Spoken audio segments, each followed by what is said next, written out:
What's up, DC Nation? Back to another video on pretty much an 8th anniversary issue. Last Saturday I actually released a video on Catwoman's 8th anniversary, and that was actually a pretty good comic, but this is the one I've been waiting for. Joker 8th anniversary, 100 pages guys, special, #1. Now guys, this one is pretty exciting. There's 10 stories written by actually a lot of great writers and drawn by some great artists too, some well-known names like Scott Snyder, Peter J. Tomlinson, and some other ones too, but it got me really excited. And I'll just tell you right off the bat, it did not disappoint, right? This is not a terrible comic, but was it a great one or was it just a decent comic? You guys will find out in this video. But if you don't like the video, give a big thumbs up, new channel, make sure to subscribe so you miss my next DC Comics review. And yeah guys, without further ado, let's get started. So guys, the first story in this entire comic is called Scars, and it's written by Scott Snyder and drawn by Jock. Now, if you guys know, this is a great pairing. This is the same pairing that did the Black Mirror storyline way back. That was actually the storyline that I feel got Scott Snyder on the board for DC, that got him noticed. And guys, Jock, he's great at pretty much drawing very horror stories, pretty much. If you need a story that kind of has a horror vibe, or there's some thriller into it, then put Jock in the book. He does a great job. But in this story, what we see is pretty much this doctor is trying to help out these certain victims of Joker's pretty much chaos. You see pretty much all these different people that this doctor helps out, who pretty much during Joker and Batman's battles have just been casualties. Joker hasn't even gone after them. They just got caught in the crossfire. So one of them is this one guy who, when Batman and Joker were fighting, pretty much this Joker gas or laughing gas got exposed to him. And now he can't laugh at all. His smile is ruined, and he can't smile. The doctor gives him this one thing, but the guy can't cope at all. He walks away. And this doctor's actually working with Bruce, doesn't know he's Batman, but he's working with Bruce, and he's like, man, we lost another one. This doctor's like, I don't get it. All these victims keep losing to Joker, they keep losing hope. They can't cope with it. And the doctor actually tells the one guy he was trying to help out about how pretty much Joker uses people's greatest fears against them. And Joker's like, then he comes their greatest fear. So pretty much the doctor's like, well, we can take him down. But what we also find out is this doctor, his greatest fear is this flower. Now this flower, when he was a kid, would just freak him out. He doesn't like it at all.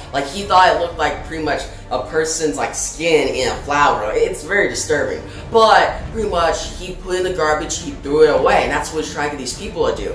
But it turns out when he goes home one night, this flower is back. And it's pretty creepy. He's like, what the heck? He grabs it, and acid just pretty much spurts at him. Acid goes at his face, and it burns his face. It ruins his face forever, pretty much traumatizing him. Same way Joker traumatized all those victims. And you see Joker's hand at the end, and you see scars. You see pretty much the title of this story. And that's how it ends. It pretty much shows, yeah, the doctor's been trying to help these victims, but even him cannot pretty much take on his greatest fear. Even Joker can take him down. And it's very cool. The writing is amazing by Scott Snyder. I already knew it was going to be good. Come on. Scott Snyder, he outworks to do a decent story. I haven't come across a terrible story by Scott Snyder ever since Black Mirror, right? I'm not saying Black Mirror's a bad story. I'm saying before that, maybe he had some read stories before that, but Black Mirror's the one that got him up that was so great. But after that, he's just been doing great storylines. Dark Knight's Metal, Batman New 52, upcoming Dark Knight's Death Metal, I'm excited for that. But this one was just well done. It's a quick story,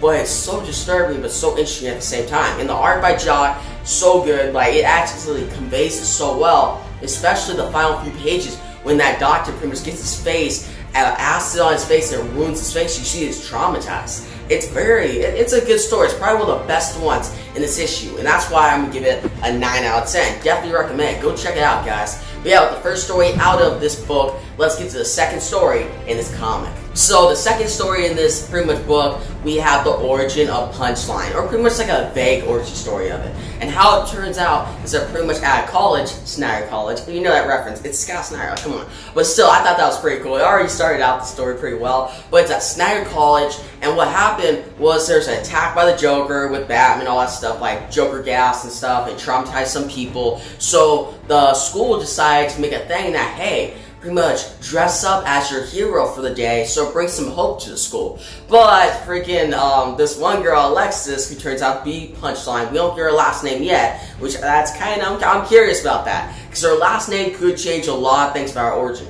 Still, so she shows up as the Joker. She dressed up as the Joker, traumatized some people, because they're like, why would you do that? And the dean of the school pretty much brings her in and talks to her. He's like, hey, are you okay? Like, why would you do this? And she's like, hey, I'm a fan of him. He does such a great job. And she looks up all the stuff, and the guy's like, you can't do this. Like, he's a bad guy. Like, Joker's pretty much a maniac. You can't dress up as him. And that's when what she does is she pretty much looked up online how to make Joker gas. And she exposes this Joker gas to the dean and makes him laugh continually. And he just laughs until he dies. And she monologues a lot. She monologues a little bit too much. Like, the writing there is kind of, I didn't really like the writing as much there, because it got kind of annoying. It was like, alright, let's just get to the point. There's too much monologue here.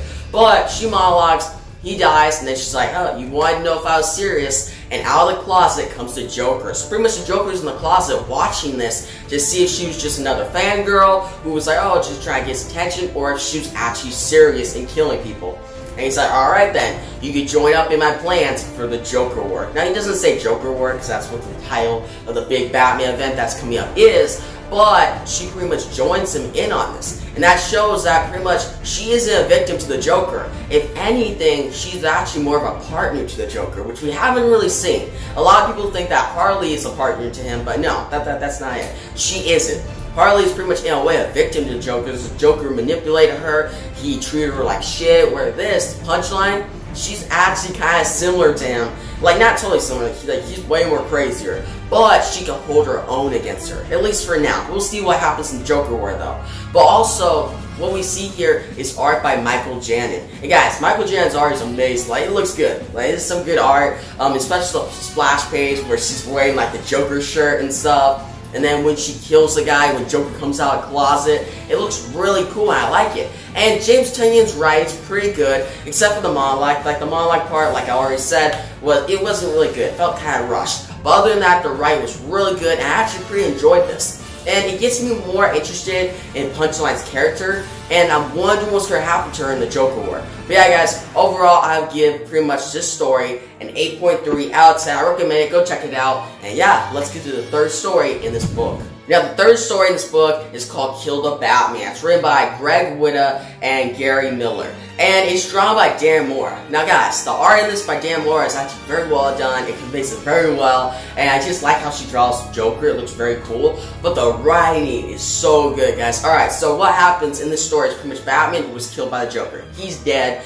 And Lois Lane actually goes to the Batcave and reveals to the world that Bruce was Batman. There's a Batcave, all this stuff. Alfred actually cries. He's like, I want everybody to know that he wasn't just a playboy. He wasn't just a millionaire or like a billionaire that didn't care about anybody. He was actually selfless. Like, he actually cared about a lot of people. He cared about Gotham. That's why he became Batman.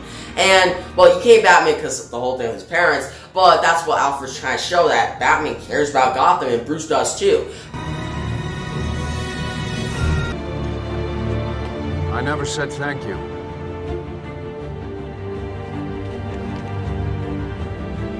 And you'll never have to. But you see pretty much at a rally, all these people, they're pretty much like remembering Bruce, aka Batman. You see Superman show up, say he was like a great man. Wonder Woman shows up, he's very brave. All these people make comments. Even Mr. Freeze is like, I didn't know this. Bruce actually funded pretty much saving my wife, Nora. So in this world, or in this story, pretty much Nora was actually saved, and that's a pretty big deal. But in the audience, you see Joker, and he has pretty much a purple outfit, a purple hat, and he's like, really? These people are actually laughing? Like, they're actually happy? Like, they're happy that Batman, all this stuff, like Batman, all the stuff they did, and people in Gotham are actually rallying together, and it's coming a better place. And Joker's like, really? Like, I can't be Joker anymore. Like, nobody else will get me like Batman. I should not have killed him. So, it turns out he goes to work at a GMV, pretty much Gotham Motor Vehicles, and he pretty much gives out a driver's license now and helps people with their permits and stuff, does a regular job, which is kind of weird. He'll probably do that for like a day and then go back to chaos, but it shows that Joker can't be Joker without Batman. and it's really, it was a good story. I really liked this one, and it shocked me. I was like, it started out kind of simple, but as it went on, I really liked it. And that's why I'm going to give it an 8.5 out of 10. I recommend it. Go check it out. And yeah, let's get to the fourth story in this book. The fourth story in this big book is called Introducing the Dove Corps. And this is actually written by Daniel O'Neill and drawn by Jose Luis Garcia Lopez. And guys, this story shocked me. At first I was like, alright, the art's pretty solid, the writing's pretty good, pretty much Joker, he left Gotham, he wanted to go on pretty much vacation, nothing's really funny, everybody's all serious, so he goes to work with this group called the Dove Corps. So pretty much funded by the UN, and they're supposed to rescue this hostage in this one area, right? But their whole goal is to not kill anybody. And Joker's like, really? Okay. So he used an itching gun, and before that, he says, he's like, wait, I thought that was just a gag to get us on the mission. And all of them look at him, all the members on the team, and he's like, oh, I was just joking. It's actually really funny. But you see him use his itching gun, he doesn't kill anybody, and they actually save the hostage. And like, wow, good job, you're officially a Dove Corps member. He's like, that's all good. But then he kills all of them. He kills every single one of them, and his final line is, but I kind of like to kill, so yeah. So that's how it ends. It shocked me, alright? Because it's a pretty simple story you think about it. It's just Joker getting away from Gotham, trying the no-kill formula that Batman always goes by, like his whole no-kill thing that he does. But Joker can't do that. He's like, nah, I can't resist. I gotta kill somebody. Which I thought, okay, it's not funny, but it's just, it fits Joker as a character so much. It fits him so much, and it's so cool. I really like this one.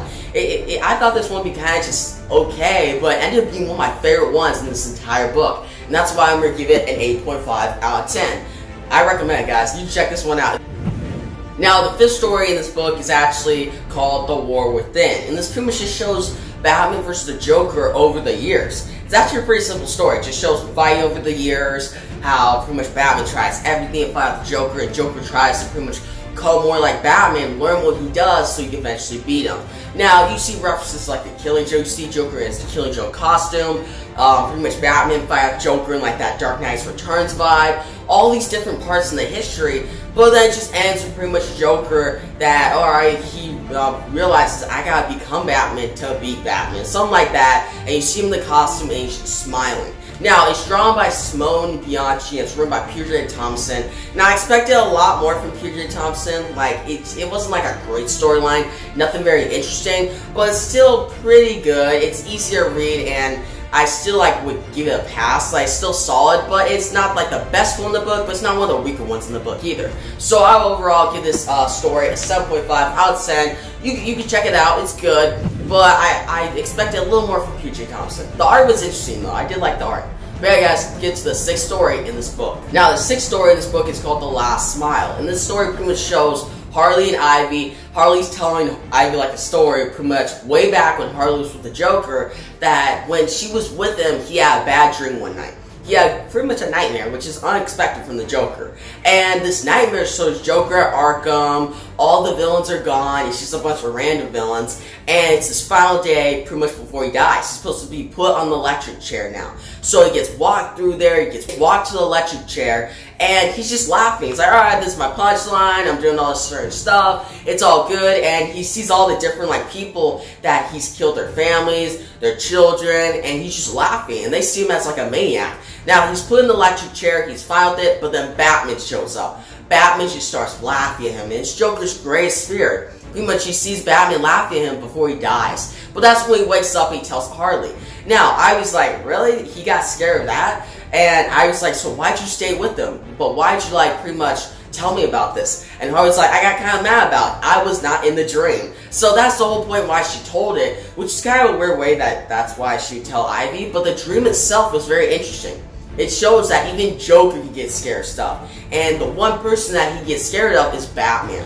And that makes sense. That's very good. Now, the art in this one is actually really good. I really like the art, which is actually kind of weird because Riley Rossmo's art usually kind of turns me off. I don't really like it. But in terms of Joker storylines and kind of more darker storylines, Riley Rossmo does a better job. But yeah guys, I would overall give this story a 7.5 out of 10. It's pretty solid. It's not the best one, but still recommended. Now the seventh story is called Birthday Bugs, and you see pretty much it's actually written by Tom Taylor and drawn by Eduardo Risa. I'm hoping I'm pronouncing his name right. But still, you got pretty much Joker and he's interacting with this kid. He comes to this kid's home. This kid's name is Sergio. And this kid is pretty much a freak. He tried having a party. Nobody showed up. He has a fascination in dead bugs. And Joker interacts with him. He's like, oh, I like this kid. So he threatens all these people around the neighborhood to come to a party and just cheer him on. This kid loves the Joker because Joker helped him.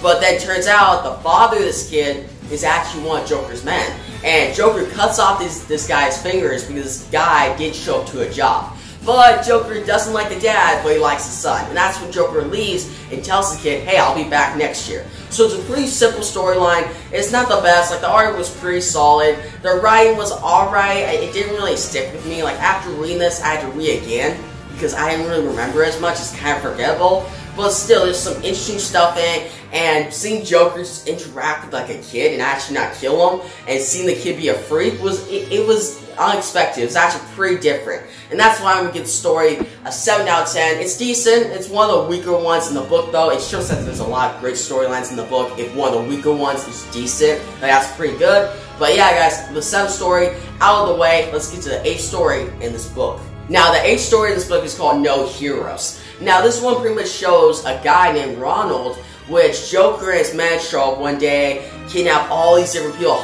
pretty much hold him hostage, and pretty much are about to kill him. But Ronald pretty much tries to save his co-workers, and he kills one of the Joker's men. Now, Joker ends up killing all these co-workers, and he talks to Ronald. He's like, why would you save them? They don't care about you.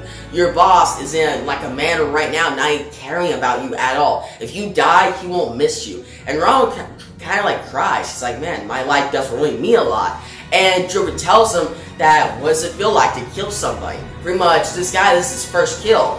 And Joker's like, nah, I kind of see some potential in you. And when he's about to shoot Ronald, ends up that he actually shoots his own men. Joker kills his own men and lets Ronald pretty much free. Joker leaves and he tells Ronald that, hey, I'm going to check up on you one day. So do some good things. Show me that what you did today is worth it. So that was actually pretty interesting. I kind of like that. That was pretty good. But it was kind of like the art was alright. The interesting part was that Joker pretty much saw something in this guy that he had potential. But other than that, this is one of the weaker storylines, but still pretty decent. And that's why I'm going to give it a 7 out of 10.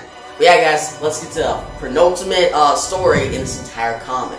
Now, the second to last story in this entire book is called Penance. Now, this is pretty much written and drawn by Tony S. Daniel. Now, as an artist, I really like Tony S. Daniel. He's a great artist. As a writer, he's kind of all over the place sometimes. But this story is pretty decent. So what happens is pretty much this guy, he has pretty much a bunch of men under him that work for him, but this guy kills one of Joker's men. And what happens is Joker sees this and goes after him. He kills all his men, he kills like family members, and this guy tries to get away. And one day, this guy goes to a priest. He's like, I have to face the Joker. I've been having dreams that I'm the Batman, but even I can't take him down. Like, Batman usually takes down Joker, but this guy, he's like, I tried being the Batman in my dreams, but the Joker keeps beating me and killing me. And he tells those stuff to the priest. He's like, oh, but I have a plan now. I'm going to pretty much kill him through the stomach with like a knife. I'll get it done. But it turns out this priest is actually the Joker. And he kills this guy. He kills him right there, ends this whole feud, and the Joker walks away laughing. And it's very interesting. Like, you see that this guy thought he had like the jump on the Joker, like, oh, I can actually beat him. But no, you can't beat the Joker like that. Only Batman can get the jump on the Joker. And even at times, Batman has problems doing that too. It just shows how smart the Joker is and how he can even like pretty much plan all this out to just kill this one guy. But yeah, guys, overall I give this story pretty much a 7.5 out of 10. The writing, like, I like the concept of the story, and the story is interesting, but at times, like, it's kind of hard to read and understand. And there's some monologuing where he's talking to the priest, and it's kind of long to read. But other than that, the art's great, and the story itself is pretty interesting. But yeah, guys, let's get to the final story in this entire comic. Now, the final story in this entire book is called pretty much Two Fell Into the Hornet's Nest. And it's written by Brian Azzarello. It's kind of hard to pronounce. And it's pretty much drawn by Lee Bermejo. Now, guys, these are pretty much the dynamic of pretty much they write and draw different comics together. And one of them is actually Batman Damned. Now, I really like that story. It's actually really good, and they actually worked together on another book called pretty much just Joker way back, which is actually one of the best Joker stories of all time. So I expected a lot of the story, but I'd say it's the weakest in the entire book for me, honestly, because it was kind of confusing. I had to read like twice to kind of understand it, and what is pretty much Joker and Batman are in Arkham Asylum. They're together in there, and they're working together. They're both crazy. The villains are against Joker. Hardly in that asylum actually neuters Joker. It's actually pretty dark. The art is really good. Lee Bermesh's art actually conveys it very well, but the writing itself is just kind of all over the place. And how it ends is pretty much Joker finds pretty much a golden Superman statue, breaks over a window, and leaves Batman behind. So this shows that Joker, even if you worked with Batman, would still pretty much betray him. And I get that, but if you go down to it, it's not really that interesting. Like, yeah, Joker and Batman in Arkham Asylum together. It shows that they both could have like been crazy. And that actually goes back to like the Killing Joke thing, that one of them, they both like went to like the edge of insanity, where one of them, Batman, kept his insanity back and he pretty much became sane, became the Batman, where the other became crazy Joker. Which that's an interesting topic, but here it's not really realized as much, and the writing is very confusing. So that's why I give the story a 6.5 out of 10. I would say it's the weakest in the entire book, but it's still like readable. It's still actually pretty good. It's not a terrible story. But yeah, guys, that's pretty much all the stories in this entire book, and I really like this entire comic. It's one of my favorite in the entire like 80th anniversary like collection. Like, you have the Robin one, you have the Catwoman one. Those are really good, but I feel like this one had a lot of great storylines, especially the one like to kill the Batman one with Dan Mora as like the artist. That was really interesting. The first two with like Scott Snyder, that was really good, like called Scars, and then the one with like the origin of Punchline. There's a lot of amazing stories in this book, and yeah, there's a couple of just like decent ones, and maybe one that kind of misses the mark, like the last one. But none of them are terrible. Like, you'll read this whole entire book and you'll actually really enjoy it. And it actually gives a lot to the Joker. It shows that the Joker has a lot to talk about. Like, you have a lot of place in the DC Universe that you could take from to make a great Joker storyline. And I'm happy that they got a lot of like big names in this book, because they could have easily just got some like new writers, or just like kind of decent writers to do books. But no, they got Scott Snyder, PJ Thompson, Paul Dini. They got like different writers to do this, and it's really cool. And a lot of these writers have written Joker before, and that's what makes it so great. And that's why I'm gonna give this entire comic a 9 out of 10. I thought it was amazing. It was great. And yeah, you're probably like, but you pretty much listed a couple of them as just decent and kind of missing the mark.